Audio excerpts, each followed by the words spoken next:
Olá, amigos. Hoje nós vamos tratar do assunto referente à lógica fuzzy.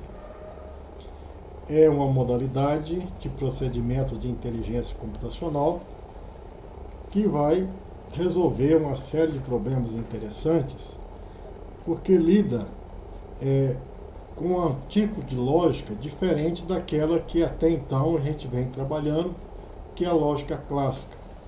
Isso vai nos dar uma abertura de operar com certas incertezas, com certas informações não tão precisas, mas que são extremamente úteis. Por exemplo, o melhorista, ao julgar o seu material genético, ele pode atribuir valores mensuráveis de altura, do acabamento, da produção, ou pode atribuir qualidades desse material como sendo bom, ruim, em relação a ser precoce, a ser tardio, em relação a ser alto, em relação a ser baixo. Então você pode compor uma série de qualidades e de defeitos que são ponderados, sendo colocado na forma de mais ou menos interessante para o seu objetivo, e mesmo nessas incertezas você tomar decisões razoáveis. Pois bem, nós vamos então relembrar que as teorias da incerteza, as colocações sobre as incertezas, elas são disponibilizadas no nosso dia a dia. Nós trabalhamos com essas informações. Né? Um exemplo, uma frase ilustre, importante dessa, diz que tão próximo às leis da matemática estejam da realidade, menos próximo da certeza elas estarão. Então é algo do nosso cotidiano. E tão próximo elas estejam da certeza, menos elas se referirão à realidade.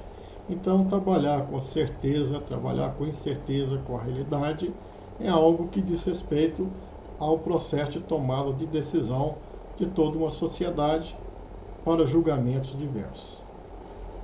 Mas existe um outro tratamento, que é a lógica clássica. A lógica clássica ou tradicional, ela vem dessa dicotomia.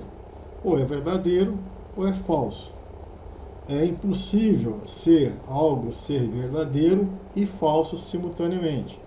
Então nós teríamos que definir ou é bom ou é ruim. Né? Não haveria entre o bom e o ruim, o selecionável e o descartável, é uma gama de variação. Isso pode ser bom para nós no melhoramento, ou pode ser ruim dependendo do contexto.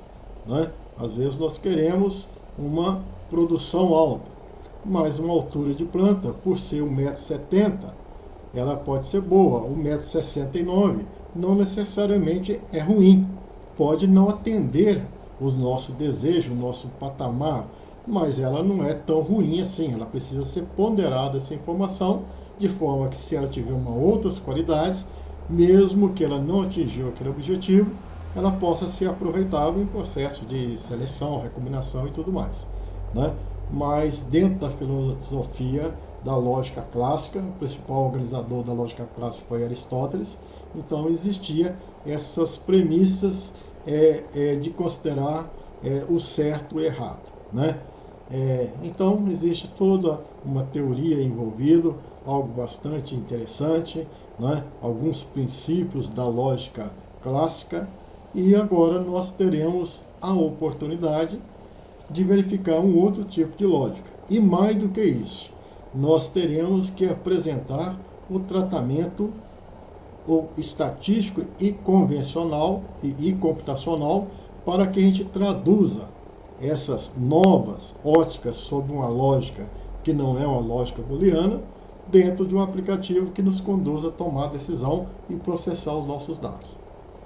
Bom, na dicotomia, nós temos algumas respostas. Né? Evidente, essa bola aqui é azul, ou tem a resposta sim ou não. Esse quadrado, ele é azul, ou é sim ou é não. Não cabe aí nenhuma resposta além dessas duas opções. Mas muitas vezes você pode ser levado a ter uma interpretação dependendo do seu ponto de vista, dependendo do seu ângulo.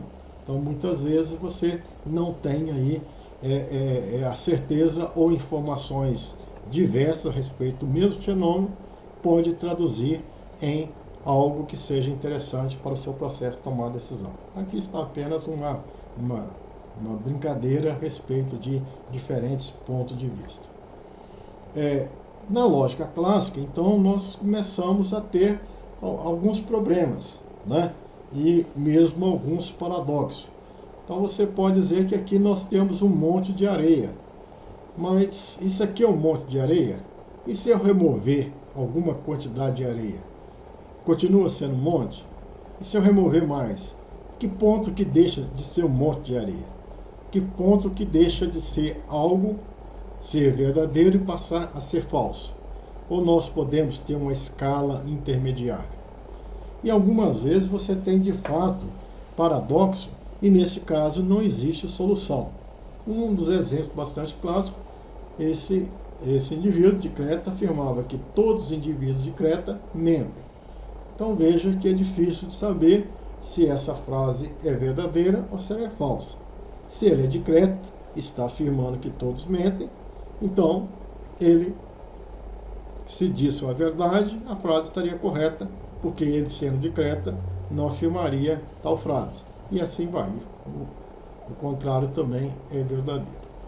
Então, na lógica clássica, vem então os princípios da lógica de Boole, ou booleana, onde você tem no padrão binário, você traduz algumas operações, né, consegue executar algumas operações dentro de certas normas.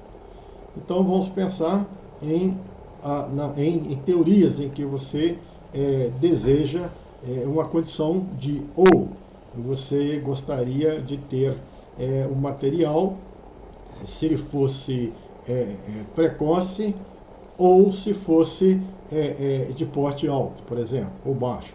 Então, você às vezes tem algumas condições que levam você a levar o material, por exemplo, ou escolha entre duas alternativas, fazendo a opção pelo ou pelo i, ou pelo o negativo, o complemento, e assim vai. Então, se a sua operação é de ou, então se algo, se você exige duas qualidades em relação a duas características, se essa qualidade é falsa, outra qualidade é falsa, então a sua decisão é não selecionar. Mas se uma qualidade é verdadeira e a outra é falsa, como você exigia uma coisa ou outra, então você levaria esse material. Vamos supor o seguinte, você tem que ser bom para essa característica, né? Ou bom para essa outra característica. Como ele foi verdadeiro para esta, você conclui sobre a verdade, sobre o interesse daquele material. Se esse aqui for verdadeiro, mas na outra característica é falso, você também pode assumir como sendo adequado para você, porque uma das exigências foi satisfeita. E nesse último caso, as duas exigências foram satisfeitas. Veja que a sua operação for de interseção, não de união, você quer que satisfaça a qualidade em uma característica e a qualidade em outra característica. Ele é falso em uma, falso em outra, então é falso. Ele é falso em uma, verdadeiro, te satisfaz na outra, mas então você queria as duas coisas simultaneamente, ele é falso. Se ele é verdadeiro numa característica e falso na outra, também é falso. A única situação que levaria você a tomar a decisão de que te interessa ou que é verdade é se fosse verdadeiro nas duas condições. Uma outra operação é o complemento. O complemento de falso é verdadeiro, o complemento de verdadeiro é falso. Mas você tem então um confronto, né? Uma primeira ideia que vai além do falso e verdadeiro. Se você tem então um conjunto de altura alto e baixo, dentro dessa lógica, você está admitindo que o indivíduo ou ele é baixo ou ele é alto. Mas você tem que imaginar que vai existir vários indivíduos, né? Por exemplo, indivíduos de 1 metro até 2,10 metros. O que é alto, o que é baixo? Isso faz você estabelecer um patamar. Ou seja, acima de 1,75, dentro dessa lógica, você pode concluir que é alto. Ou abaixo e 1,75 é baixo. Então, você está adotando um procedimento binário, ou seja, todos os indivíduos ou serão baixo, com pertinência baixa, ou todos os indivíduos serão alto, dependendo desse ponto de corte, né? Então, padrão binário. Pois bem, então um indivíduo, 1,73 m, mesmo que esteja muito próximo de indivíduos considerados altos, mas por questões aí de centímetro ou milímetro, ele passa de uma categoria para outra, né? Então é o seu sistema de classificação. Um indivíduo ou pertence a esse conjunto ou pertence a esse outro conjunto. Não é possível o indivíduo ser simultaneamente alto e baixo. Então, se o indivíduo ele está dentro dessa faixa, ele pertence à classe baixa. Ele pode ser baixo e alto? Não, ele pertence única e exclusivamente à classe baixa, e esses indivíduos pertencem única e exclusivamente à classe alta. Existe, então, a divisão dos dois grupos. Mas agora nós temos a lógica Fuzzy. O que a lógica Fuzzy apresenta de diferença? Bom, nós vamos ver algumas dessas particularidades. É uma extensão da lógica booleana para lidar com verdades parciais ou incertezas. E nós já falamos que as incertezas, elas fazem parte do nosso dia a dia, em qualquer das situações, né? Particularmente na área de genética e melhoramento, nós temos, sem dúvida nenhuma, considerações a respeito do material que não necessariamente é classificado de forma binária, bom ou ruim. É uma linguagem natural que usa termos para descrever objetos. Quando está nublado, muito provavelmente choverá, ou talvez choverá, muitas vezes choverá, ou não choverá. Certo? O termo muito, muito provável, talvez, faz sentido. Apesar de ser vago, não ser taxativo, falso ou verdadeiro, faz sentido, ou pelo menos te conduz à tomada de decisão. Muito provavelmente choverá e você vai tomar a decisão de sair, por exemplo, com guarda-chuva, né? Ou você vai tomar uma decisão de não se deslocar. É algo que é vago, mas que você é levado a tomar uma decisão e estará satisfeito naquela tomada de decisão, né? E a lógica Fuzzy é o formalismo para escrever algoritmos, programas, realizar operações, tais como aquela de conjunto que nós acabamos de ver, que permite sistemas computacionais trabalhar com os termos vagos e tomar decisão. Então, se isso é da nossa rotina, esses termos vagos, nós precisamos tratá-los. Nós precisamos absorver informações univariada, multivariada, e traduzir isso em algo que a gente vai consultar para a gente tomar as nossas decisões. Então, dessa forma que a gente vai trabalhar. Então, a gente tem outras situações a ser levado em consideração. Esse hexágono aqui, por exemplo, ele é o quê? Ele é azul, ele é amarelado, ou ele é mais ou menos. Tem uma parte que satisfaz que ele é azul, mas tem outras que não. Então, essa informação ela tem que ser colocada em consideração. Aqui é um outro exemplo, né? Colocado para você 4 copos e perguntaria quais copos estão cheios. Uma resposta dentro da lógica booleana poderia dizer que apenas o D está cheio. Outros poderiam ser menos rigorosos para não. Para mim, eu estou satisfeito com C e D como sendo cheio, o A e B vazios ou não cheios.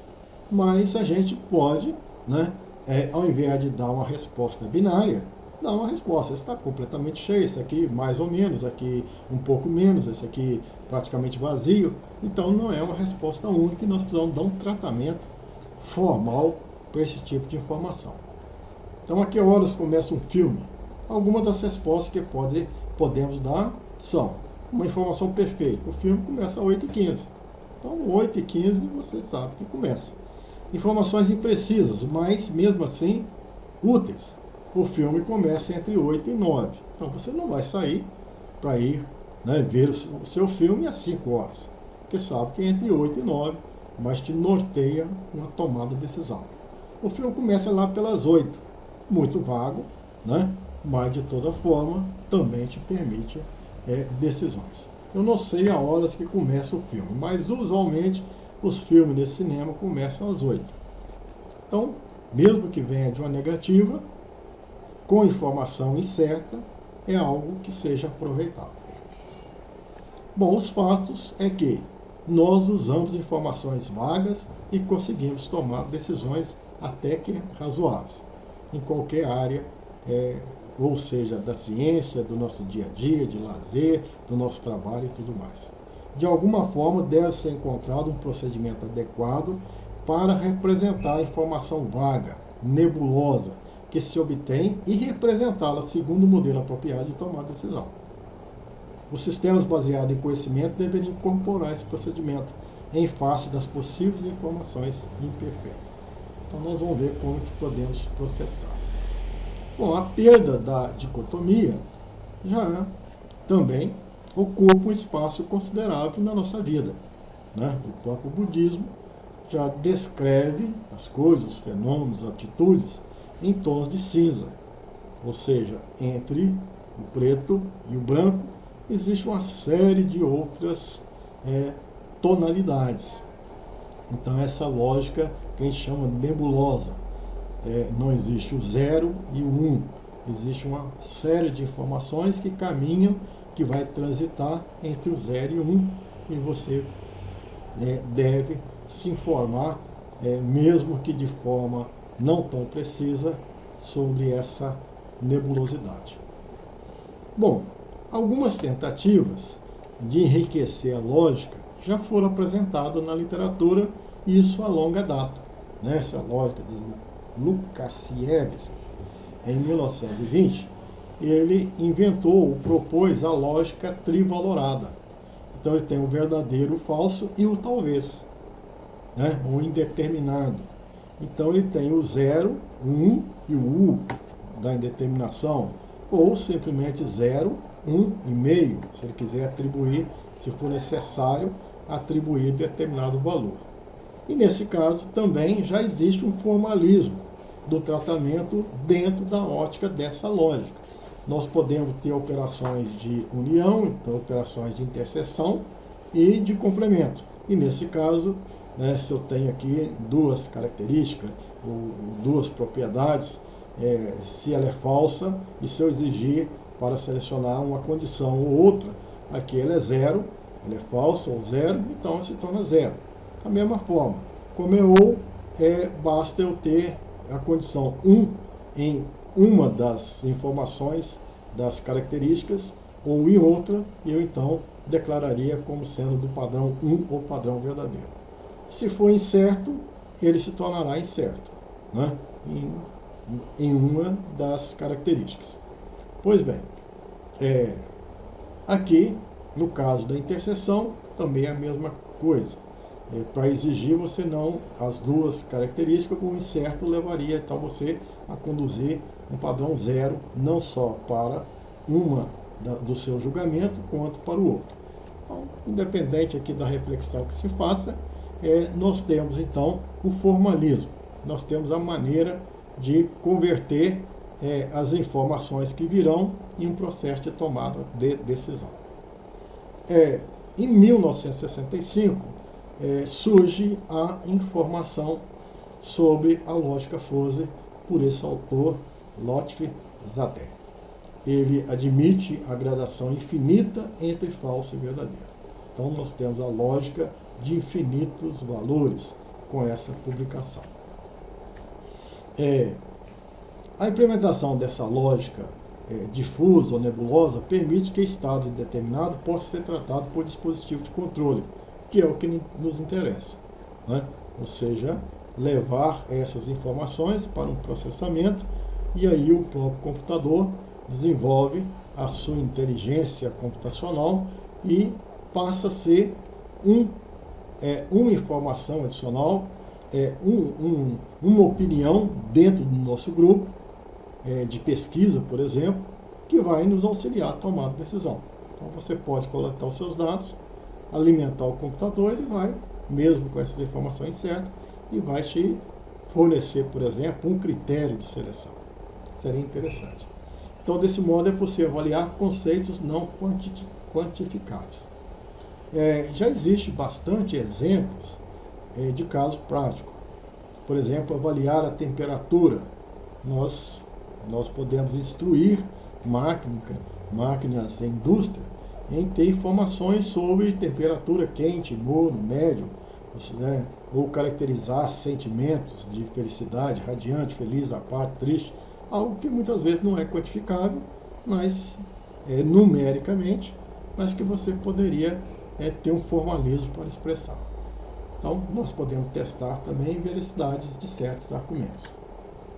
A aplicação hoje em dia já é ampla, já existe bastante uso, não só na indústria, na parte médica. Então, já existe uma série de dispositivos, de controladores, FOSES, embutidos, inclusive, em jogos, em animações, em aparelhos eletrodomésticos, os controladores para a tomada de decisão. Então, às vezes, quando a temperatura atinge determinado valor, quando a umidade atinge determinado valor, então estabelece um ponto crítico e o controlador FOSE indica tomar decisão, indica desligar ou fazer uma operação de resfriamento, né? Então, os controladores FOSE, que não são necessariamente exatos, a temperatura atingiu 10 graus, desliga. Não é bem isso aí.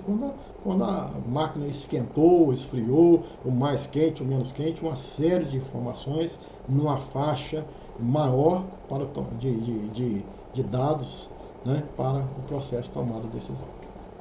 Pois bem, então nós concluímos essa fase da apresentação da lógica FOSE e da sua motivação de uso nas diversas áreas, em particular na área de genética e melhoramento. Nós vamos agora falar um pouco da lógica FOSE sobre os seus operadores. Como é que nós, então, apresentamos o formalismo de operação? Para isso, vai existir um conceito interessante que foi, de certa forma, negligenciado até então, que é o conceito da pertinência. Vamos pensar, inicialmente, num conjunto discreto, em ter valores discretos. Altura, né, e dois conjuntos, alto e baixo. Certamente que a altura não representa necessariamente um conjunto discreto, né? Mas nós vamos imaginar que sim, existem indivíduos com valores discretos, por exemplo, 5 indivíduos, que apresentam valores 1,20, 1,40, 1,60, 1,80 e 2,10. E nós, então, vamos classificar esse indivíduo em alto e baixo. Esses valores desses indivíduos, que representam a minha população, são valores discretos, e vamos, então, alocar em dois conjuntos. Dentro da lógica booleana, ou o indivíduo ou pertence ao conjunto alto ou pertence ao conjunto baixo. Mas agora não. Nós vamos apresentar o argumento que todos os indivíduos vão pertencer ao conjunto alto e vão pertencer ao conjunto baixo. Então, essa é a diferença básica. Todos os indivíduos pertencem, né, aos conjuntos que você estabeleceu. Mas o que difere, então, os indivíduos? Difere no outro parâmetro, que é a pertinência. Um indivíduo 1,20, ele, né, pode ser alocado no conjunto alto e baixo, mas no conjunto baixo ele tem pertinência 1. No conjunto alto ele tem pertinência 0,1. Ele é mais pertinente ao baixo do que ao alto. Não é no caso da lógica clássica, ou seria aqui o alto seria 0 e aqui seria 1. Esse 1,40 ele tem mais pertinência no baixo do que no alto, mas ele pertence aos dois conjuntos. Colocamos aqui 0,2 e 0,7. Um indivíduo de 1,60 m, dizemos que há a pertinência vale 0,5 e 0,6. Já um indivíduo de 1,80, né, ele é mais pertinente ao conjunto alto do que ao conjunto baixo. O de 2,10 ele é mais pertinente ao conjunto alto e com pertinência 0 ao conjunto baixo. Então veja que os indivíduos eles estariam alocados em todos os conjuntos, mas esse conceito de pertinência passa a ser importante. Você tem que conhecer a pertinência, atribuir valor a essa pertinência. É lógico que isso vai variar da sua população, por exemplo. População, às vezes população de brasileiros, que a altura às vezes não é tão elevada, italianos, às vezes a altura é um pouco, a média é um pouco mais elevada. Então você pode ter valores ou curvas de pertinência diferentes. Mas o importante nesse momento é reconhecer a importância desse parâmetro, que é o parâmetro da pertinência. Então, as pertinências constituem a essência dos conjuntos FODs. Então, a função de pertinência define completamente o conjunto. Aqui o conjunto FOSE, né? Ele tem esse elemento X com a pertinência A, né? A pertinência de X dentro desse conjunto A, mas X também tem pertinência ao conjunto B, dentro desse universo de discurso, desses X, desses valores que são de 1,20 m, 1,30 m, 1,40 m, esse X pertence aqui, mas ele é descrito como um elemento desse conjunto, como esse mesmo X é elemento de outro conjunto, né? Então aqui nós vamos dizer que essa pertinência, por exemplo, ela pode ser igual a 0,1, 0,2. Então, um exemplo que esse indivíduo A, os elementos desse conjunto FOSE é o A, B, C, D e E. Se existir um outro conjunto para essa mesma característica, os elementos serão A, B, C, D e E. E as pertinências serão valores que a gente vai, então, descobrir ou informar como é que são estabelecidos ou conhecidos, né? Nós já comentamos aqui, certamente, que essas curvas de pertinência, elas podem variar de população para população, de conjunto de dados para conjunto de dados. Então, às vezes, para a altura, você tem vários conjuntos. Você tem ou vários conjuntos, ou os altos, os médios e os baixos, os muito altos, muito baixos. Você que define a quantidade de conjunto que você imagina que tenha, e você então estabelece curvas. Bom, como é que eu vou estabelecer uma curva? É pelo conhecimento que você tem daquela população. A curva que você estabeleceu para o conjunto hoje é válida para o outro conjunto? Às vezes não. Está trabalhando com milho anão e milho porte normal, é uma situação. Você está trabalhando com as plantas sabidamente precoces, outras plantas sabidamente tardias. Então, os indivíduos com 60 dias, 40 dias, vão pertencer ao grupo precoce, ao grupo tardio, mas com funções de pertinência, com valores de pertinência, ou funções de pertinência bastante diferenciadas. Então, esse é um conceito interessante. Então, vamos pensar que eu tenho uma variável que é a idade. Então, eu preciso estabelecer, primeiro, quantos conjuntos que eu imagino que tenha, né? Isso faz parte da lógica. Bom, eu tenho um conjunto de jovem, de adulto e de idoso. Poderia ter um conjunto de criança, adolescente, né? Eu estabeleço a quantidade de conjunto. Então, tem os indivíduos. Vou dizer que os indivíduos vão ser alocados, vão pertencer a dentro da lógica clássica, os indivíduos pertenceriam a um desses conjuntos. Mas, dentro da lógica FOSE, não vão dizer que os indivíduos pertencem a todos desses conjuntos. Então, um indivíduo qualquer, ele tem 51 anos. Então, ele pertence ao conjunto jovem, ele pertence ao conjunto adulto, ele pertence ao conjunto idoso. Mas isso é informativo? A princípio, não. Mas se você associar a pertinência, sim.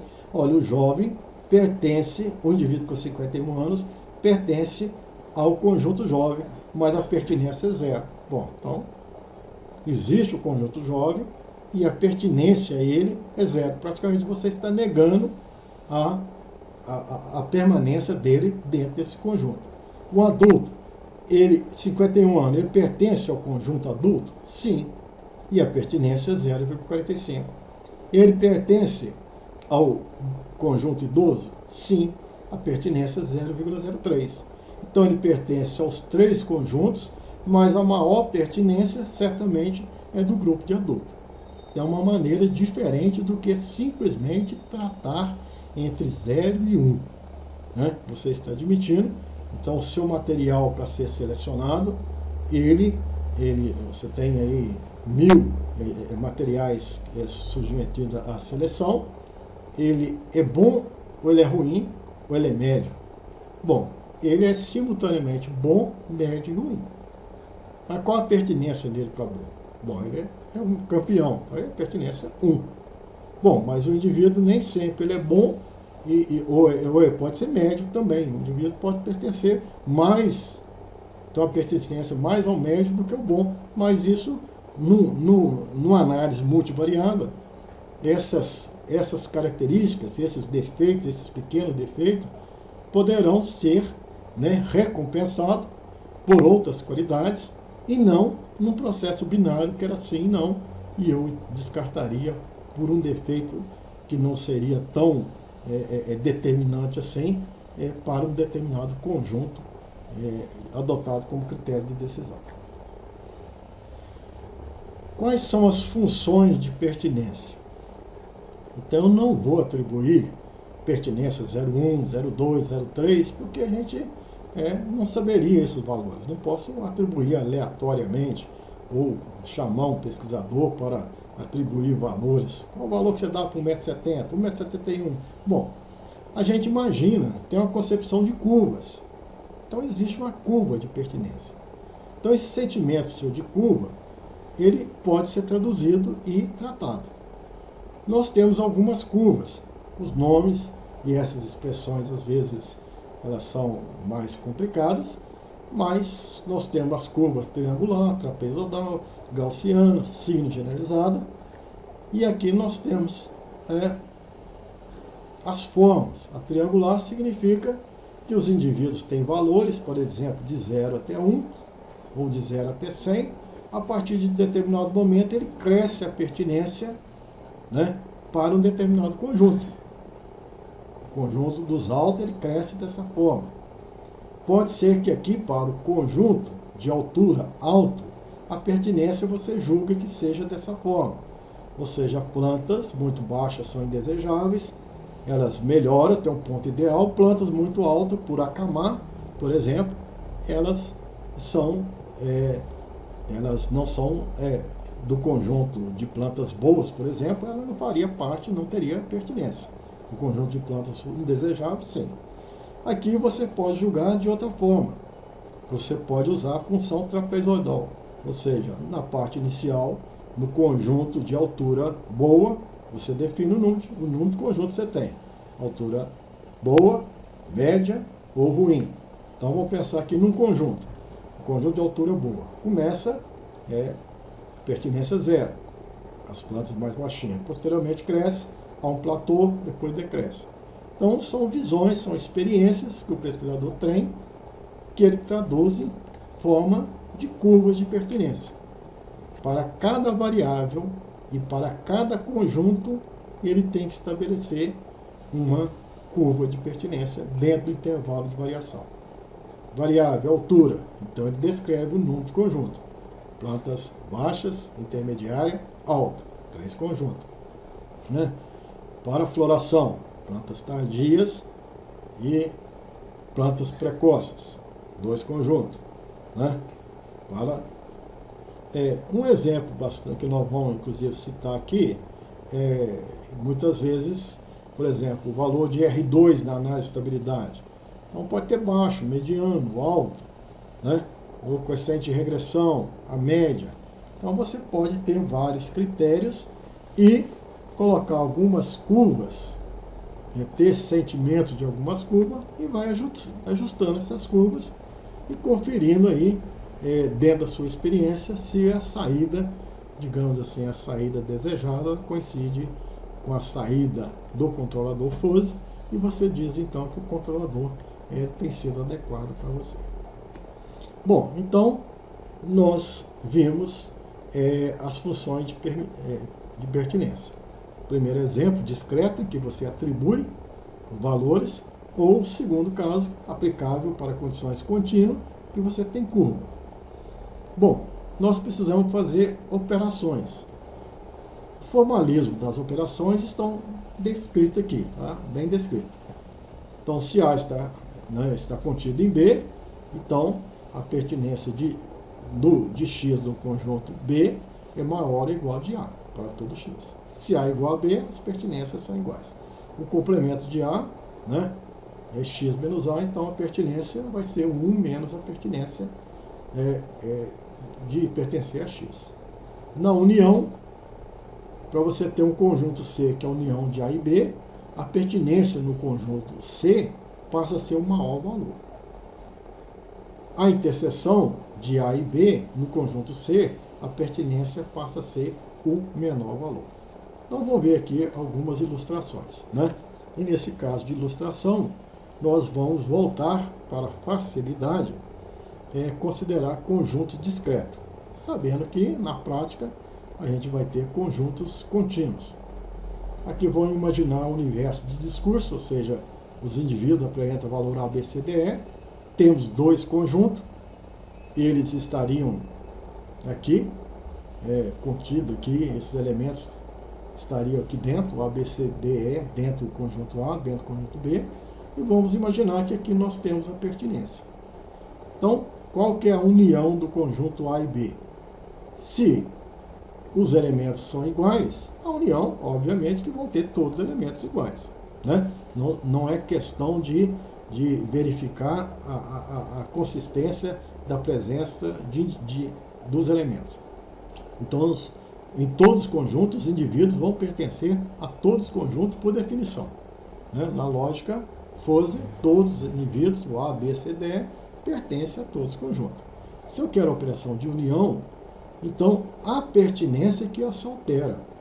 No procedimento de união da T-norma, o valor de pertinência é o maior valor. Se nesse conjunto o elemento A tinha pertinência 1 e aqui 0,2, na união ele vem com o maior valor que é 1. Se esse elemento B tinha pertinência 0,7, 0,9, ele vem com 0,9. Aqui ele vem com o maior valor 0,4, aqui ele vem com 1, aqui ele vem com 0,9. Então, o processo de união, você estabelece o novo conjunto e traz a pertinência maior entre os dois conjuntos que foram trabalhados. Se fosse a interseção, todos os elementos pertencem ao conjunto de interseção, só que traz o menor valor de pertinência. Vai trazer 0,2, vai trazer 0,7, 0,3, 0 e 0,4. Então, nós já temos aqui uma forma de operar com esses elementos, considerando, então, as várias pertinências. Se a gente pensar agora num caso contínuo, foi fácil ver o caso discreto. No caso contínuo, se eu tenho aqui um conjunto A, né, com essa função de pertinência, aqui o conjunto B, com essa função de pertinência. Se eu quero a união e criar aqui o conjunto C, ele vai trazer o máximo. Então, o maior valor entre o verde e o azul, até essa fase, é o azul. E a partir dessa fase, é o verde. Então, a curva de pertinência, lá no conjunto C, tem essa configuração. Se fosse a interseção, ele traria o menor valor, o conjunto C, tem o menor valor até esse ponto, e posteriormente, que é o verde, também o menor valor, que é o azul. O não A é o complemento, então o que era 0 passa a ser 1, é o que falta para chegar à pertinência igual a 1. Então, se você tem essa configuração, você passa a ter essa configuração do não A, né? Existem alguns modificadores, né?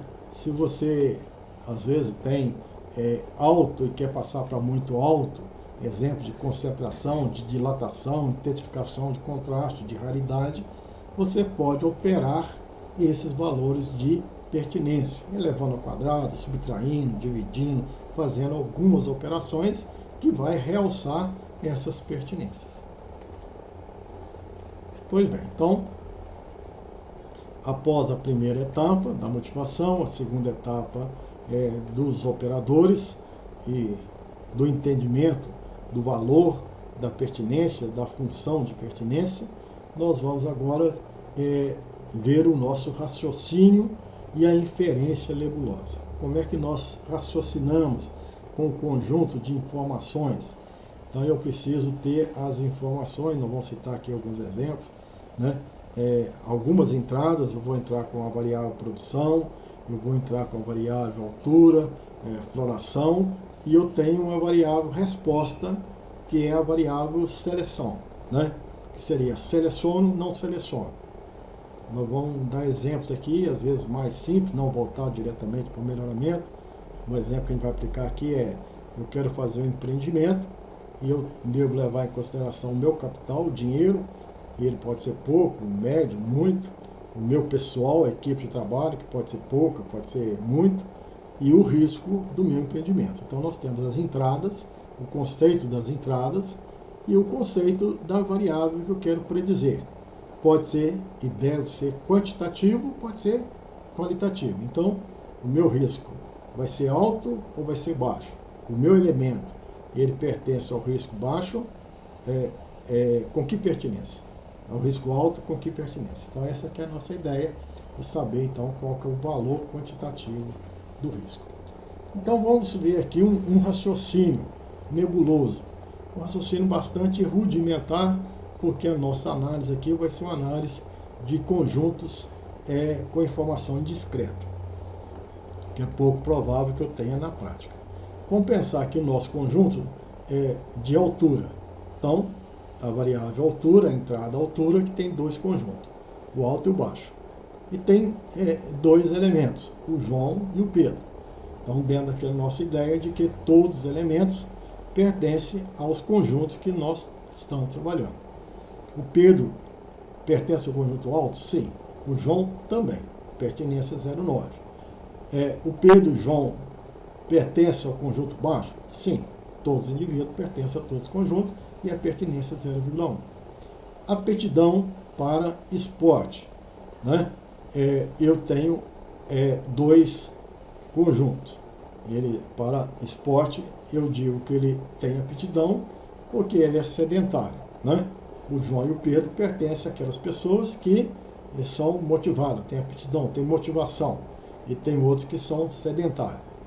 Aqueles que têm, o Pedro tem motivação de 0,8 e o João 0,5.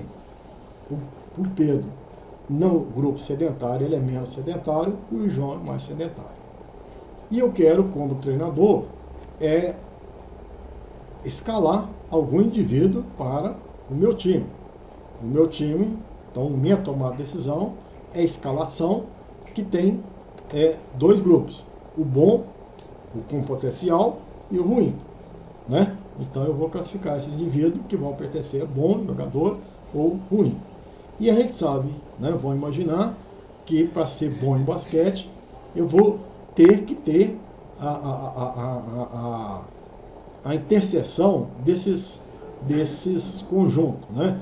Ou seja, eu vou pegar entre os indivíduos altos e entre o indivíduo que tem aptidão. Se eu fizer aqui essa seria a minha melhor fonte de escalação, fazer a interseção que tenha qualidade, pertinência alto e aptidão, né? Então, vamos ver o elemento Pedro, com a interseção, vou trazer um menor, né? Então, Pedro, ele nesse conjunto ele tem valor 0,9 e nesse conjunto ele tem valor 0,8. Então, ele vem com 0,8 porque é a interseção. E o João, ele tem valor 0,9 aqui e nesse conjunto de aptidão 0,5. Então, eu vou trazer aqui o menor valor. Então, bom de basquete, o Pedro assume o valor 0,8, o João 0,5. Então, devo selecionar o João. Por que o João? Porque ele é o mais alto e tem maior aptidão pelo esporte. O mais alto, o João, apesar de ter a mesma altura, ele é mais sedentário. Então, minha melhor opção é, de fato, considerar esse conjunto, os elementos, verificar a pertinência e constatar que o Pedro deve ser minha melhor opção. Então, esse que é o raciocínio nebuloso. Mesmo que rudimentar, já estão aí alguns elementos, né? Os conjuntos, as pertinências e as operações, que nesse caso foi de interseção. Bom, muitas vezes algo que é então indispensável que você tenha essas informações. Mas algo que você precisa também dentro do raciocínio FOSE é ter regras, né? Eu preciso conhecer as regras. O que é um bom material? Bom, para a região tal eu quero um material alto e precoce. Isso é bom para a região A. Bom para a região B seria uma planta mais baixa e planta mais tardia. Então veja que como as decisões virão, elas são fundamentadas em regra. Existem antecedentes e existem consequentes. Então, às vezes uma variedade, ela tem, por exemplo, o valor de análise de estabilidade e adaptabilidade em beta. Então, se o beta é igual a 1, maior que 1, então elas são destinadas a ambiente favorável, ambiente desfavorável, toda a interpretação da análise de estabilidade e adaptabilidade. Então, a gente precisa ter um conjunto de regras. Essas regras são derivadas do conhecimento disponível do sistema em estudo. Então, você normalmente tem um antecedente, né? Se a velocidade é maior que 100, então a distância que você vai percorrer é 30 metros. Se a velocidade é menor que 40, a distância é 10 metros. Às vezes você tem o clássico, você tem a informação quantificável e você tem a informação FOSE. Se a velocidade é alta, então a distância que você vai percorrer depois de frear é longa. Se a velocidade é baixa, a distância que você vai percorrer depois de frear, por exemplo, é curta. Então, esse aqui é o diálogo, a informação nebulosa. Aqui é a informação dentro do processamento clássico. Mas você tem essas informações, né? Ou seja, pontuais ou genéricas, e você tem que incorporar no seu script essas regras nebulosas, né? Então é necessário essa fase de colocar as regras. Dentro do nosso raciocínio, além da pertinência, além da regra, nós temos então as inferências, né? No procedimento que conduz a conclusões a partir de regras nebulosas e funções de pertinência. Então precisa avaliar o antecedente e aplicar o resultado ao consequente. Então isso faz parte da nossa fase de inferência. Então, se a altura é alta, conjunto alto, conjunto baixo, por exemplo, o peso pode ser peso pesado, peso médio, peso leve. Então nós temos conjunto e nós podemos então fazer essa associação dentro das nossas regras. Então nós podemos dizer, olha, se a altura converter as regras formais em informações do tipo altura 1,85 m, qual seria então o peso?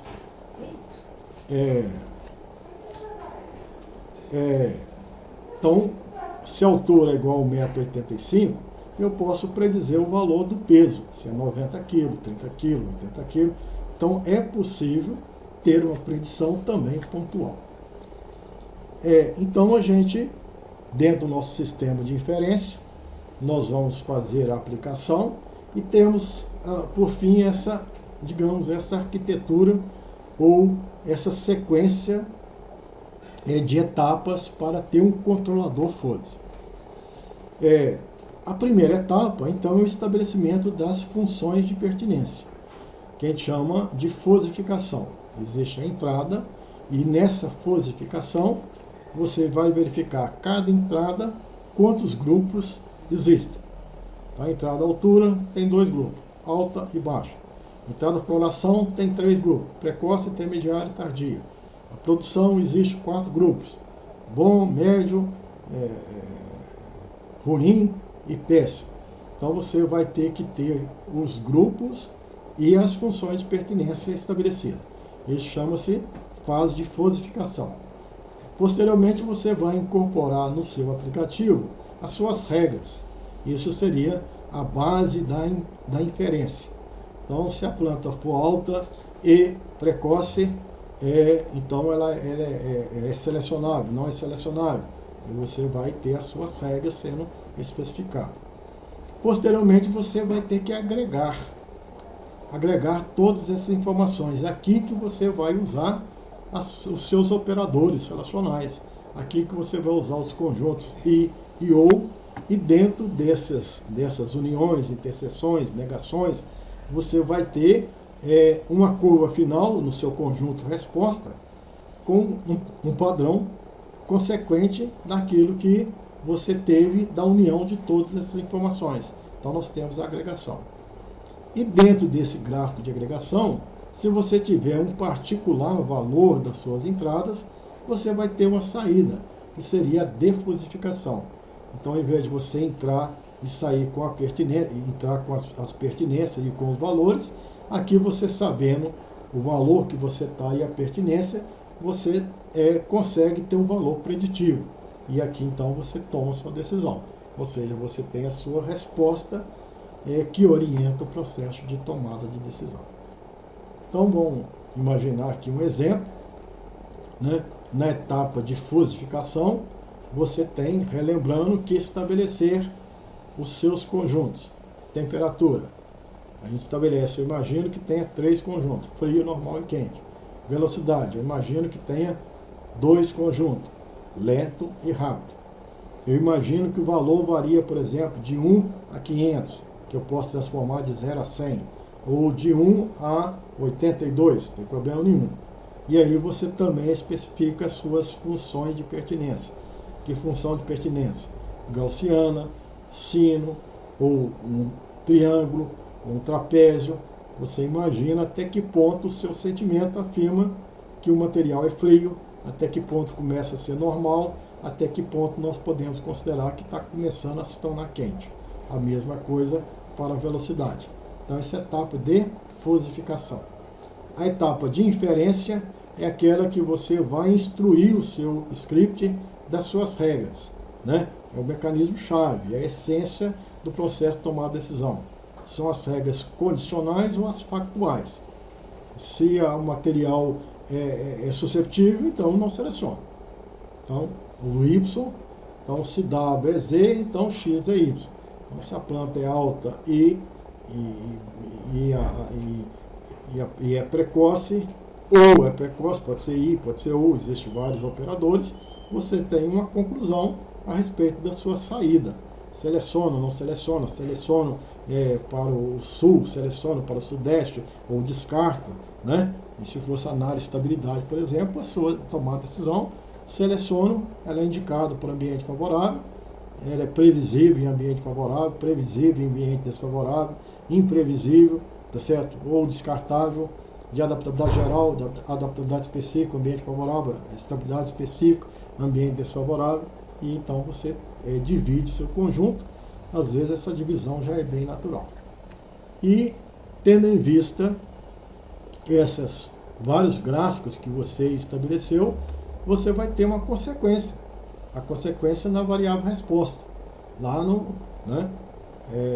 nas suas entradas, aqui são operações de entradas, aqui são as suas inferências, as suas regras, e a sua agregação é a consequência na variável saída.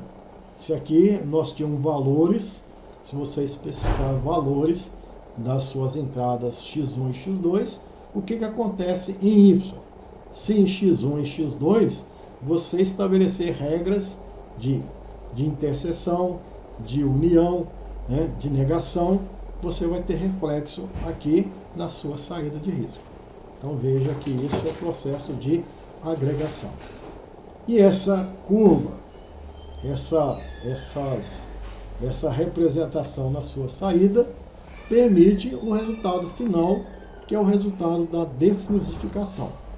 Transforma então os valores fuzzy, né, que são os conjuntos com as suas respectivas funções de pertinência, em valores reais. Então essa curva aqui, ela vai me gerar um valor.